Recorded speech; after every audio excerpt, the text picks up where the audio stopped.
Yesterday, December 7th, 1941, a date which will live in infamy. The United States of America was suddenly and deliberately attacked by naval and air forces of the Empire of Japan.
The B-25 is regarded as one of the most versatile airplanes from World War II. Obviously, the historical influence from the Doolittle Raid, but also its use in through the European theater and the Pacific theater in a multitude of roles. It is a very versatile airplane and was able to withstand great damage and bring the crews home.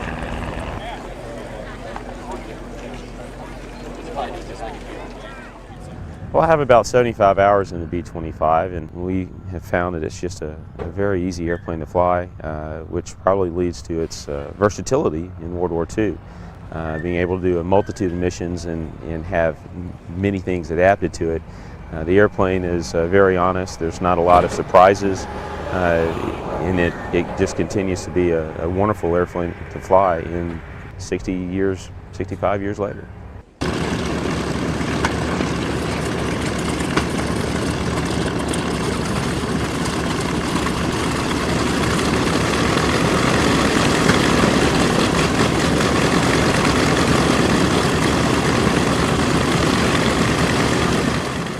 The response we get at air shows is tremendous.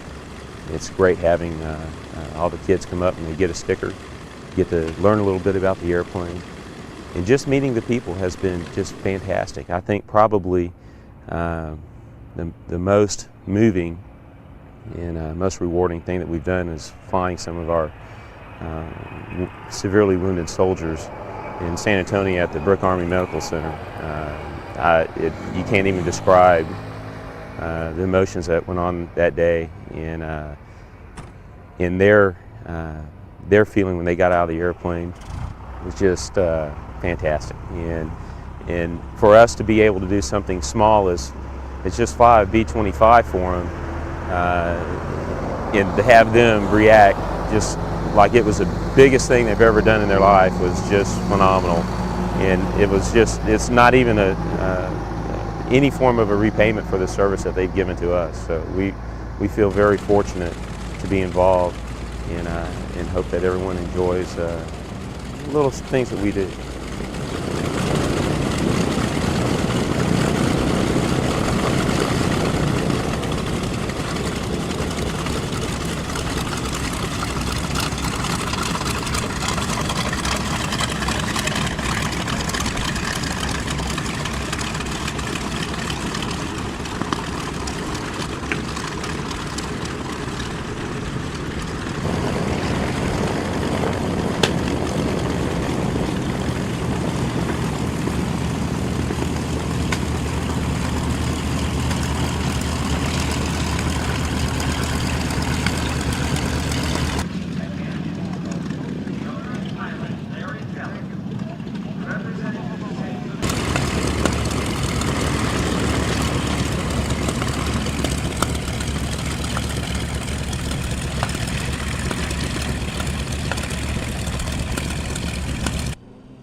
The first thing that people want to know about the B-25 is what kind of engine does it have.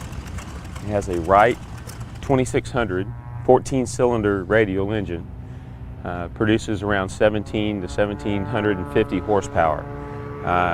It's a very reliable engine, and for the airplane with fuel consumption, it burns roughly 150 gallons an hour, and it powers it along at about 200 miles an hour in cruise. And of course, if you push it up a little bit on the power, you can get a little more speed out of it, about 220, 225 without any problem, but you're drinking a lot more gas. It's proved to be very reliable, and we generally get up to about 1,000 hours out of the engine before needing an overhaul. So pretty good engine, pretty stable, not too difficult to work on. It's been for us, we've had good luck with them. So.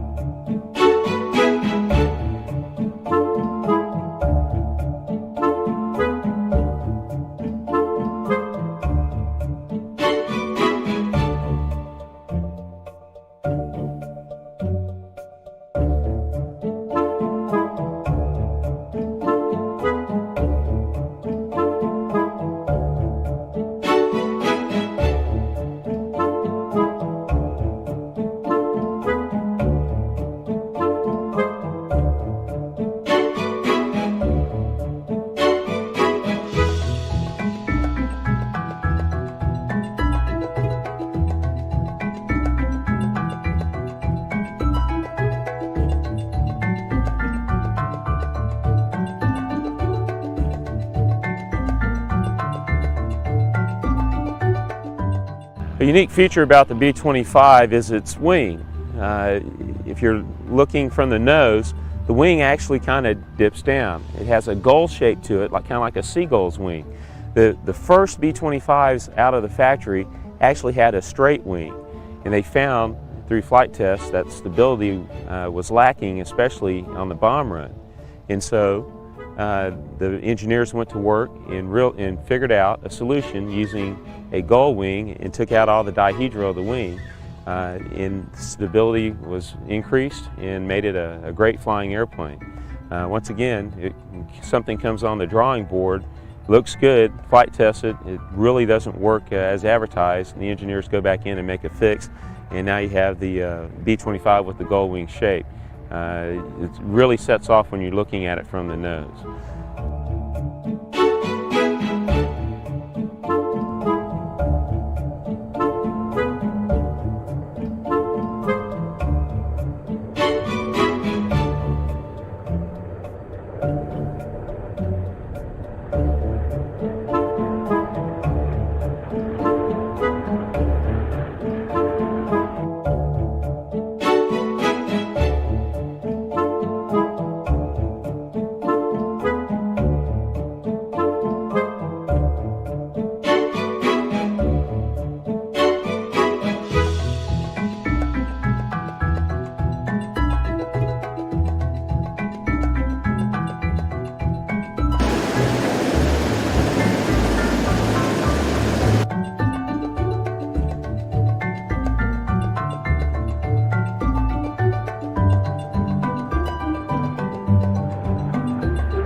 Well, the thing that distinguishes our airplane apart from any other B-25 is the Doolittle Raider emblem. When we contacted the Doolittle Raider Association about doing the tribute to them, we felt the best way to honor the entire crew was to use the emblem. We asked for permission and were granted exclusivity on it, and we are the only civilian airplane in the world to have the Raider shield.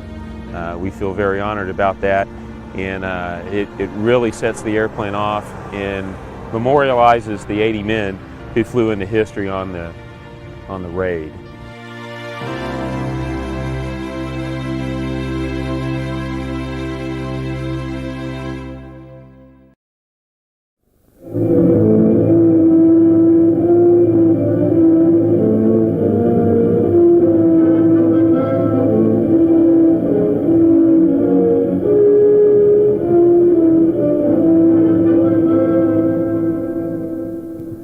My name is Jimmy Doolittle. I'd like to tell you a little about the Tokyo raid. Conceived the idea of bombing the Japanese homeland. But as far as I know, the military concept came from then Captain, later Admiral Lowe of the U.S. Navy. In late January or early February 1942, I had occasion to fly from Washington to Norfolk to look into the readiness of one of our new carriers. And as we took off from the airstrip to return to Washington and were circling to gain altitude, I noticed down below me the outline of a carrier deck. This was not unusual because we had them painted on many landing fields so that young aviators who were going to carriers would learn how small such a deck was. But also making passes or appearing to make passes over this carrier deck were some twin-engine bombers that looked like B-25s or B-26s. Here was born, I would say, the concept of the raid. One might call it fortuitous association, because I never would have thought of it had I not seen the bombers passing over the carrier deck. One Sunday morning, early in 42, I was asked to come down to the office when Captain Lowe, the operations officer on Admiral King's staff, told me that he and the Admiral had been discussing the possibility of launching Army bombers from carrier decks to hit Japan, and told me that the Admiral wanted me to investigate it and write up a concept of operations. That sounded like rather a large order, but I started in on it, checked over the various types of Army bombers that we might use, and came up with the answer that the B-25 was probably the best bet. Fortunately, the USS Hornet was just finishing her shakedown cruise, was due to come up to Norfolk before departure for the West Coast. And we put them aboard the ship and took them to sea and launched them from the Hornet. And the way they jumped off the deck made me feel certain that we wouldn't have any trouble when the time for full load came along. My connection with the Doolittle story began in Tokyo in 1939. I was assigned as Assistant Naval Attaché and Naval Attaché for Air to the American Embassy, Tokyo. We did not have bombing maps of Japan, and one of my principal tasks was to make these. Amongst my sources of information were the Soviet Naval Attaché at the Soviet Embassy in Azabu, Tokyo, who had a wealth of information available. He used liberal quantities of vodka in an attempt to elicit information from me, but I was able to pour a great many of these into his potted palms without his knowing it. Amongst the other sources we had were sailing in the bay from Yokohama, journeying on American ships from Yokohama to Kobe, and photographing out the ports, the shipyards which we passed en route. We also attended the launchings of all major naval vessels and many of the commercial craft launched from their shipyards as well. At the end of 2 years, we had assembled quite a dossier on Japanese industry. In 1941, I returned to the United States served in the Division of Naval Intelligence, and was then assigned to the United States ship Hornet. When Admiral King and General Arnold had settled certain details between themselves, it was decided that Captain Duncan would be the overall coordinator. In the meantime, General Arnold had appointed Jimmy Doolittle as his man to take charge of the planes. Looking over crews that had had experience in B-25s, the most experienced one was the 17th Bomb Group. They were told that there was a mission to be accomplished. It was a dangerous mission, and how many of them would like to volunteer. The entire group volunteered. And then from that group were selected the people who went. Then the B-25 had to be modified in order to permit it to have the necessary range. The rear turret was taken out. In the tail, 2 false machine guns, broomsticks were mounted. Extra gas tanks were built. One went in the place where the tail turret had gone. One was a collapsible gasoline tank over the bomb bay, and another one was in the bomb bay, taking up half of the bomb bay space.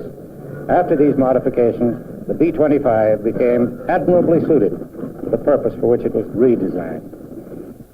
My job in 1942 was to train General Doolittle's pilots to take off from an aircraft carrier within a distance of 300 feet. To begin that job, we laid out distances 200 to 500 feet at a secret airstrip at Eglin Field, Florida. We trained the pilots for light load, takeoff load, and heavy load. All the pilots did exceedingly well in learning the basic techniques of a carrier takeoff. I made a trip to Pearl Harbor to tell Admiral Nimitz about the operation and to talk to Halsey. It was done on a basis of Admiral King telling the Commander-in-Chief Pacific that this operation would be conducted. Admiral Halsey made arrangements to come back to the coast, and as soon as I had finished my business at Pearl, I sent a signal back to Washington which said, "Tell Jimmy to get on his horse." That was the signal for Doolittle and company to move to Sacramento. Finally, the day came when they gave us the order to go to San Francisco. We flew across the United States. It took 3 or 4 days. We did low flying most of the way. We were just skimming the treetops and the fence tops. When we got to San Francisco, there was an order that we were not supposed to fly underneath the Golden Gate Bridge, but that made it all the more interesting for one of the pilots, and he flew his crew right underneath that Golden Gate Bridge. The arrangements had been made for Doolittle and his flyers to fly into Alameda. They flew in, and as they landed, they taxied right down to the dock and were hoisted aboard the ship. Nobody was permitted to go back ashore. When the airplanes were all on board, they cast off and left the dock. That night, they sailed on this expedition.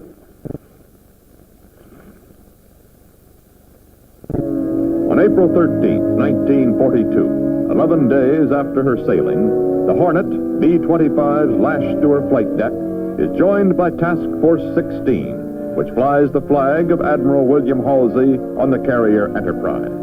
The bolstered force pushes westward toward Japan.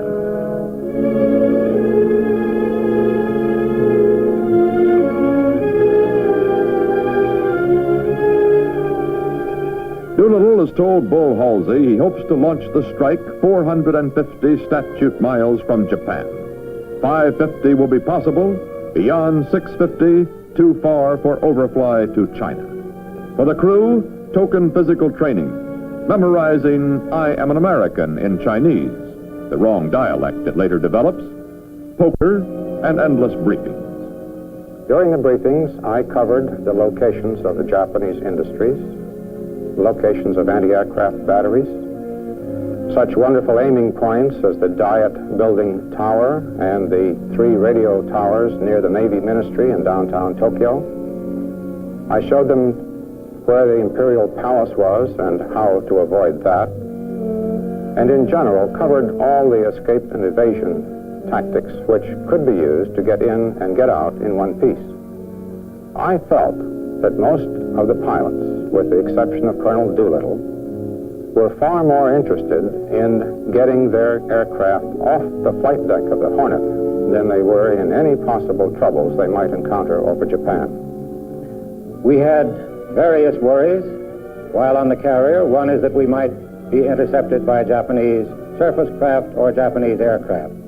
Captain Mechner and Admiral Halsey and I had all agreed that if we were intercepted while still within range of Honolulu, we would clear the carrier decks and fly back to Honolulu. If within range of Midway, within range of Japan, we would go ahead and complete our bombing mission, even though we had to land immediately afterwards and fall into Japanese hands.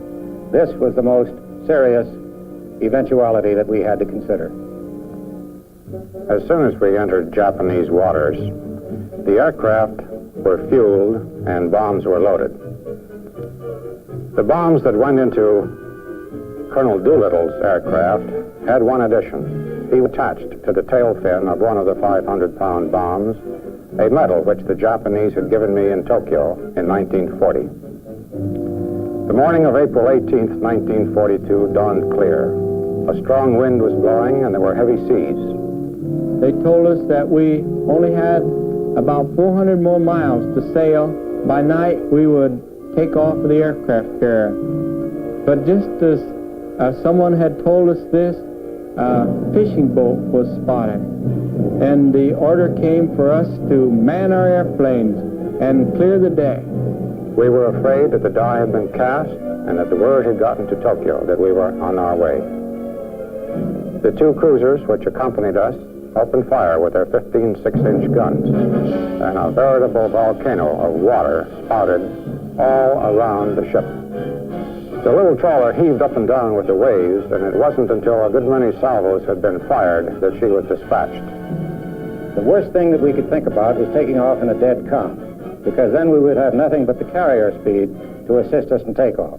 However, on the day of the takeoff, there was about a 30-knot wind blowing, and the seas were quite high. Some of them were breaking over the bow of the carrier, and with the 30-knot wind, carrier making 20 knots into the wind, we had an effective 50-knot wind across the deck, and as the aviators say, no sweat. The pilots were hurriedly given their final briefing, climbed into their planes, warmed up, and the signal to go off the flight deck was given. Colonel Doolittle, in the lead, was certain he could get off. I down the deck, pull up his plane sharply, and I was afraid it would crash. He put his nose over, however, and pulled away in the direction of Japan. There were two near casualties. One chap took off on the upbeat, and his airplane, that is, while the carrier was pitching and while the bow was rising, and his airplane was thrown up in the air, and he barely regained control before going into the water. Another chap put his flaps down, and when he put the flap control back in neutral, he inadvertently put it all the way up. So he took off without flaps. He went off the bow of the carrier, almost into the water, slammed down his tail, and made it off. Most of us had no difficulty at all due to the wind across the deck.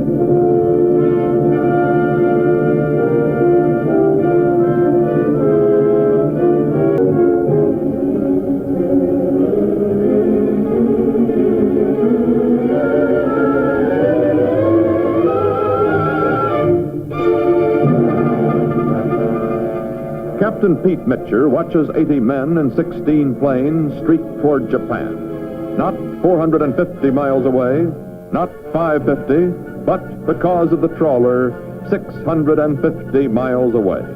as his task force withdraws eastward at 25 knots. Halsey sees the planes speed into the west.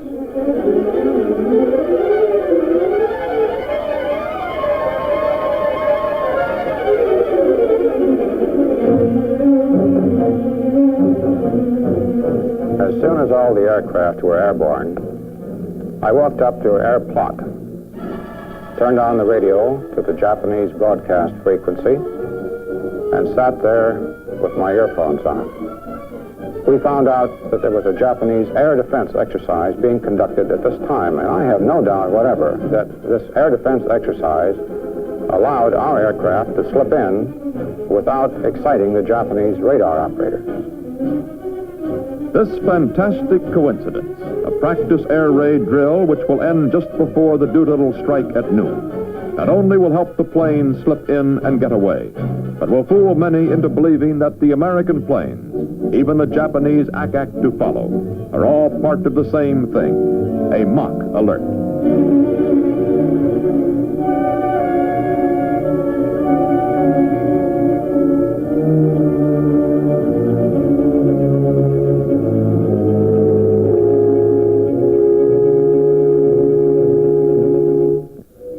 Apparently, there was no advanced warning of the raid as we experienced little hostile action. We approached the targets right on the treetops, pulled up to about 1,500 feet and dropped our bomb.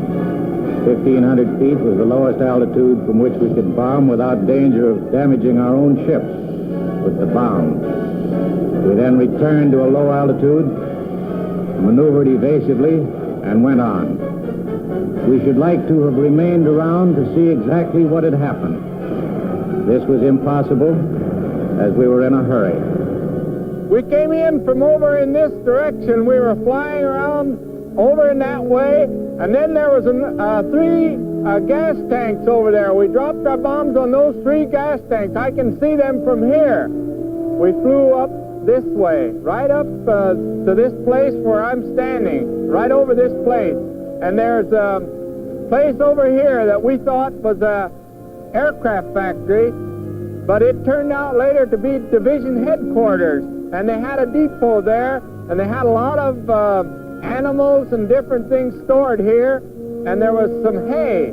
So our incendiary bombs dropped on the hay and burned up that hay, made a big fire. And then we flew out over to the west, and there were two gas tanks over there. So we dropped our incendiary bombs near those gas tanks. We missed them. We didn't hit them directly. Then we flew on out to China. Planes are to home on Chuchao, but cannot. The homing device never arrives, lost in an air crash. Doolittle flyers crash land in East China. One crew in Siberia to be interned by the Russians. One man is killed, 4 drown descending in China. 8 are captured. The rest make it. My trip over the target was somewhat routine. When we got to China in the middle of the night, we were forced to abandon our airplane. I called my top turret gunner, told him to bail out. He called me back on the interphone and said, "Okay, Lieutenant, thanks a lot for the ride." It was quite dark and rainy the night we bailed out in China. I landed on the side of a hill in brush and wet grass and spent a rather miserable evening that night. But I stayed in place until it started to get light the next morning. Shortly after I started walking, I came upon some farmers or people working in the rice paddies. And after a while, I got out a notebook and pencil and tried to draw a map. Obviously, a map was something foreign to these people. So I then drew a picture of what I considered a rather clever railroad train. And after making many noises like a choo-choo train, I got several answers, and people pointed in several different directions. This didn't help me very much, so I just started walking down the trail by myself. In 1942, I was an engineering student en route from Shanghai to Chongqing. My travel was entirely in the hands of the Chinese guerrilla soldiers. During this region, you might call it no man's land. This night, I heard airplane overhead, and the village called an air raid alarm. It was raining, and it was quiet. A short while later, the soldiers brought in the 5 American flyers.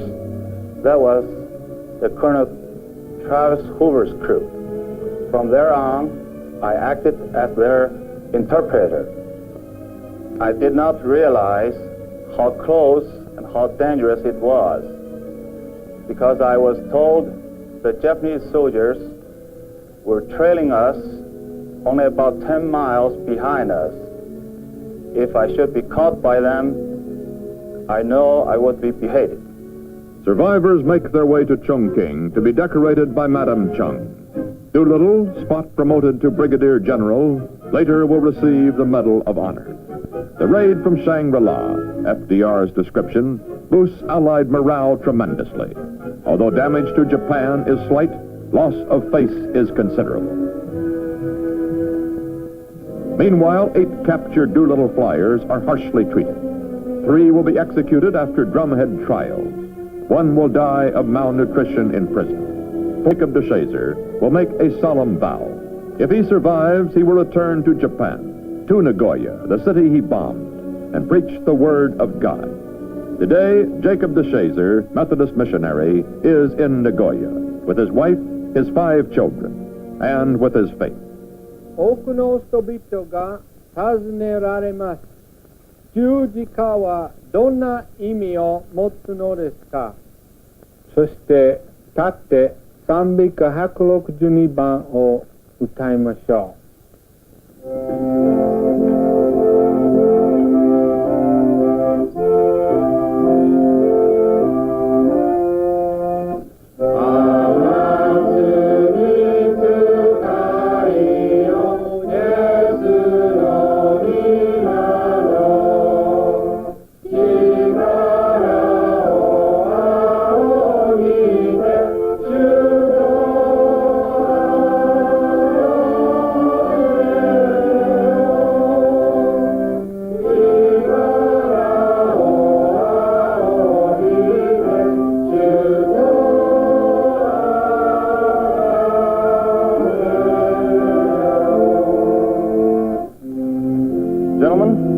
I propose a toast.